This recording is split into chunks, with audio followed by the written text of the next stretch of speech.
Takže dostávam správu do slúchadiel, že sa nám už hlásia naši športoví komentátori z majstrovstiev sveta v ľadovom hokeji v Petrohrade, Pavol Staník a Peter Nešťastný. Americký rozhodca Kuznecov... Tak nie, prepáčte, to je...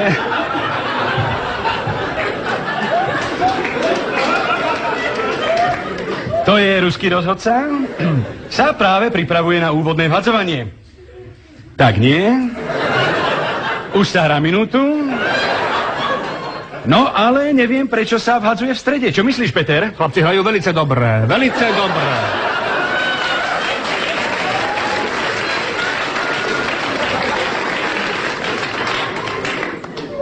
Áno, spolu so mnou je tu aj Peter Nešťastný. A nešťastný som tak trochu aj ja, lebo my tu na...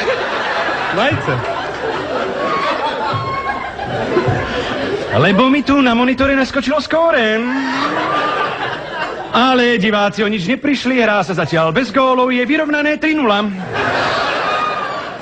A naši budú hrať oslabení. Ale to je velice dobré. To je velice dobré, lebo v oslabovkách patríme k najlepším manšaftom na šampionáte. Áno, rybár už vykorčuloval z brány, tak nie. Je to Lašák. Ale prečo? Aha, takže oslabovku budú hrať Američania. Takže nie. My dnes hráme s Čechmi.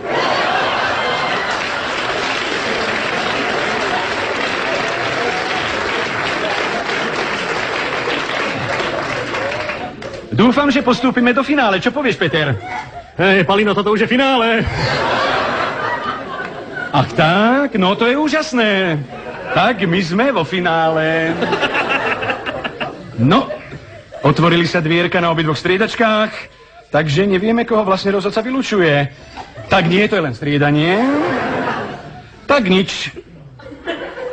Nebude sa vylučovať? Tak nič, nebude sa vylučovať. Naďalej sa hrá 5-4. Áno, a to je velice dobré, lebo v tejto činnosti patríme medzi najlepšie manšafty na šampionáte. To bola krásna strela spomedzi kruhov, nad betóny, nad kotníky brankára. Komu? Brankára. Aha. Nad kotníky. Áno. Palinko, to je tuto tesne. Jasné, no. Teraz zistujem, že sme v priamom rozhlasovom vstupe, takže pozdravujeme poslucháčov.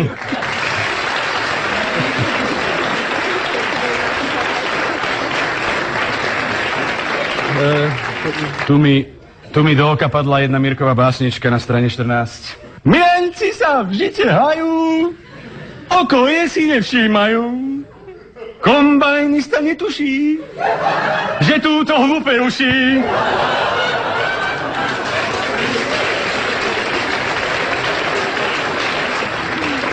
Ak nájdem hokej, tak to dohráme. Jak mám? Máš? No ja. Ja už pozdravujem našich komentátorov. Čo nové v Leningrade? Dostávame slovo práve včas.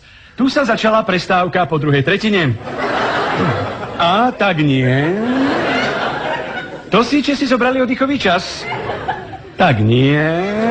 Naši si zobrali oddychový čas. Tak nie. Mužstvá len striedajú a dokonca počas hry. Naši hrajú pozične velice dobré, najmä na vlastnej striedačke. Nedávame súperovi dýchať, no je škoda, že Češi dokážu strieľať góly aj takému silnému súperovi, ako sme my. Opäť útočíme? Tak nie, cez prestávku sa strany otočili a to ma trochu metie. Češi útočia. A teraz Plavucha tvrdo vystrelil. Plavucha je náš. Aha, tak predsa naši útočia. Ale prečo majú modré dresy? No ja neviem, ale podľa mňa majú modré dresy od začiatku a hrajú v nich velice dobre. Ale, pán rozhodca, také niečo by sa malo pískať, takéto tvrdé strely od modrej. Pritom Čech evidentne mieril priamo do nášho brankára, no pán rozhodca dosť popustil úzdu v tomto zápase. No, tak to by sa u nás v Amerike nemohlo stať. Ale nedá mi, aby som nepochválil Lašáka, ktorý bol výborne pozične postavený, povyšiel si z bránky až na našu striedačku a velice dobre tak znížil strelecký uhol.